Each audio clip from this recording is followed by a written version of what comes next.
Hello, this is Mike, NoStressMike.com.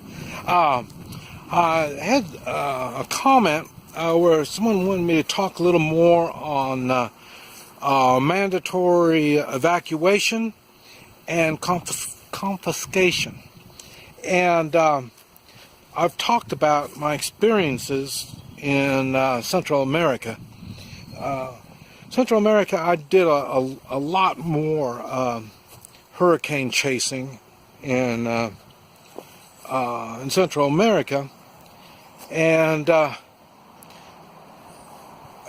in the tornado area, so I get experience in following up on tornadoes. So, and I was in the military, and I say I've lived. I was going to say I lived in military occupied areas, but I haven't. In Vietnam, that was the most experience I've had. But I didn't live it. I was part of the military, even though I wasn't going. I wasn't doing the occupying. I said along the DMZ, but I've been on convoys, driving through it, seeing it. I spent a short time in populated areas, so I've pretty much covered all the bases, as far as I can think of right offhand, in the way of what would be called mandatory evacuation. In other words, how they could make you leave an area. I can make probably better than 99% of the people leave their area. There's very few that I can't, and there's all kinds of ways to do it. And but the thing is, let me see. To get to the point where you don't have to be leaving your area calls for preparation, a lot of preparation. As you see here, I'm on a ranch in Oklahoma, a small ranch, and the reason I got here is the community. I met this gentleman, and after I met him, he invited me out here to see his place, and I saw not. You can see the place itself. It's not really set up for fighting a war, and now it will work in the way of being occupied. So I mean, it's a small community. You can bring a full-scale army in here and occupy the place, and there's really not a whole lot anybody can do about it. And then mandatory getting you out. It will have to be a full-fledged army coming in to mandatory get us out. Now, when it started, it wasn't like that. As we talked, he mentioned that he's self-sufficient here and all this stuff. Well, it takes more than being self-sufficient. And but anyway, I liked what he was saying, and I've looked at the area. I saw how the area, the physics on how they've laid out. I say we have a mountain on one side, got a river on the other side. Both ends we have creeks. So we have physical barriers that separates us from everybody. And so I could see that, but he still wasn't prepared. And he could still get out, be forced out. And so, I mean, not forced out, mandatory, just make him go out. And forced out, yeah, I guess it could be forced out. And then when I mentioned all this to him, then he told me, he says, I'm not leaving. Okay, for one thing, he wasn't prepared, but his attitude was right. And so, and then, like I say, the physical area was right. And I saw all this. And then that's what made me say, can I join you? And I don't mean just let me come in here. I mean, what I say? I got a bus, so I brought more than just me. And the thing is, we are pretty much prepared. The only thing that we're not would be tornado shelter. And you would think that would be the first thing we would have in a tornado area. But like I say, I've been born and raised in the tornadoes areas. And so tornadoes don't bother me. And I realize if a tornado, to me, a tornado is kind of like getting hit by lightning. And so, I mean, there's a lot of people get hit by lightning.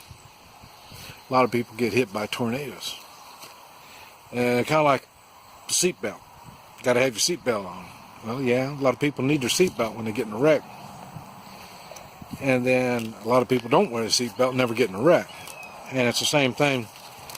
If I could figure out how to make a tornado shelter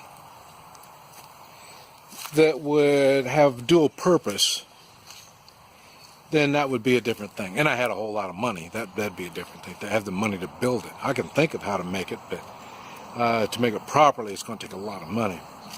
And but like I say, it's enough. We are here.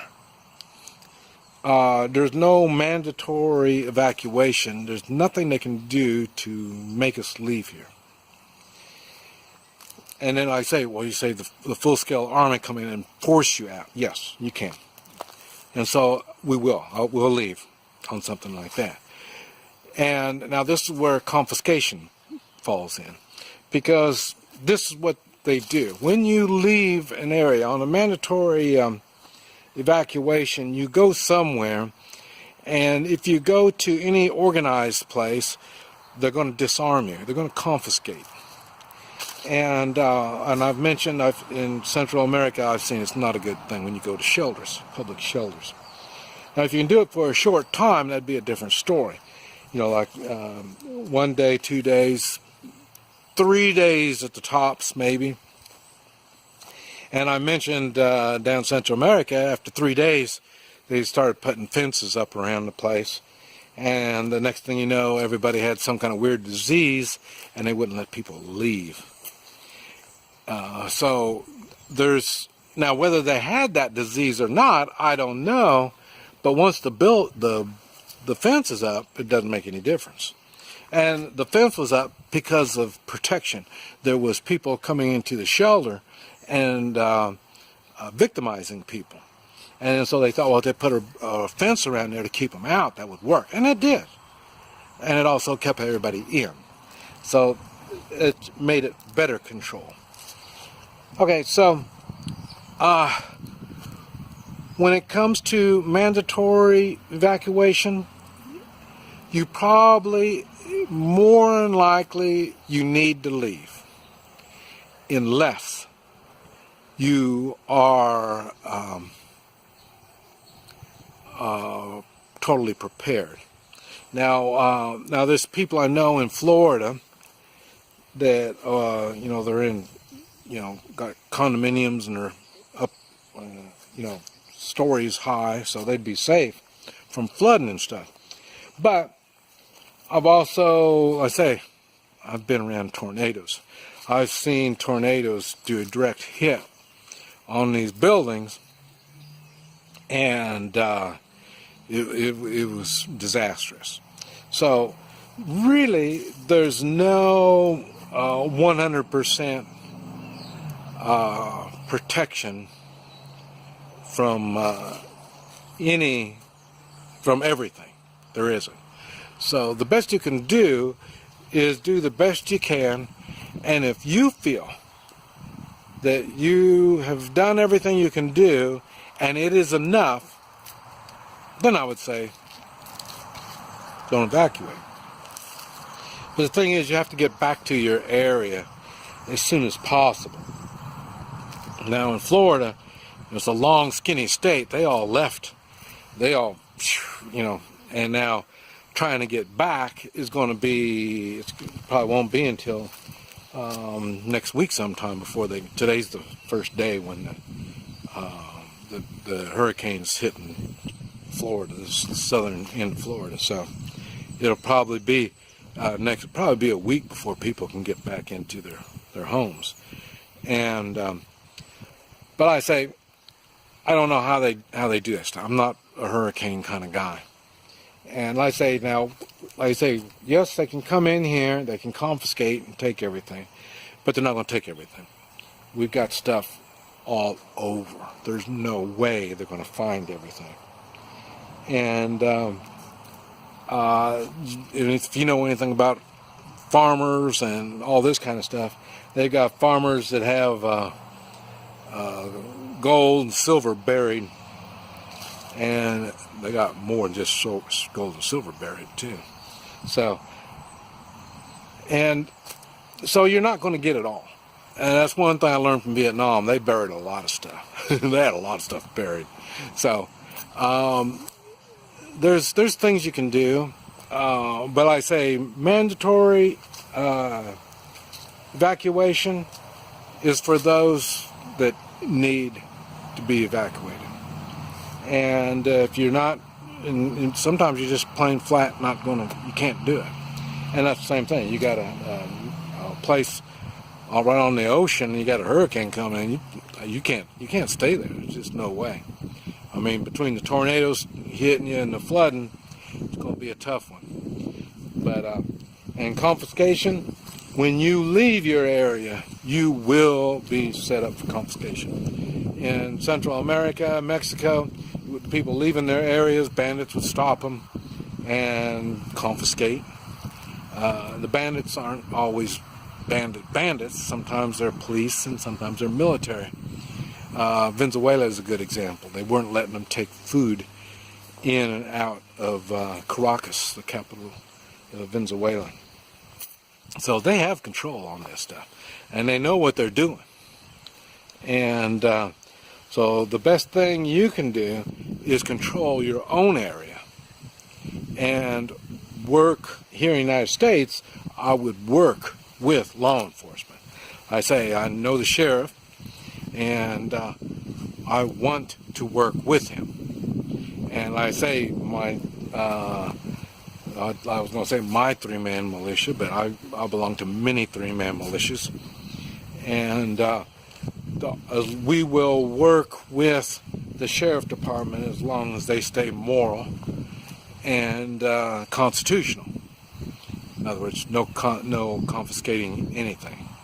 And we can stop people, main thing, to make sure there's no looters and stuff like that. But like I say, it's a different world. Disasters is a whole nother world. Just got to prepare, do your homework. This Mike, NoStressMike.com.